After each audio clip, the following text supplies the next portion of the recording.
कोरंबी वैनगंगा पुलाजवळ कत्तलीकरिता जनावरांची वाहतूक करणारे वाहन पोलिसांनी पकडले.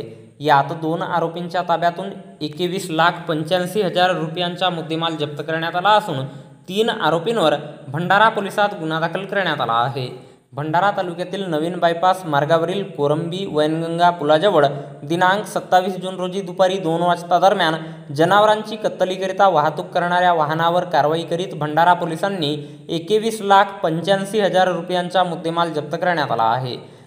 पोलीस स्टेशन भंडारा येथील पोलीस सिपाही भुगे हे पोलीस पथकासह कर्तव्यावर हजर असताना नवीन बायपास मार्गावरून जनावरांची तस्करी करणारा वाहन क्रमांक MH40 CT 4417 या वाहनाला थांबवून पाहणी केली असता 11 जनावरे आढळून आले. पोलिसांनी सदर वाहनावर जप्तीची कारवाई केली. यात 2 आरोपींना ताब्यात घेण्यात आले असून त्यांच्या ताब्यातून 21,85,000 रुपयांचा मुद्देमाल जप्त करण्यात आला आहे.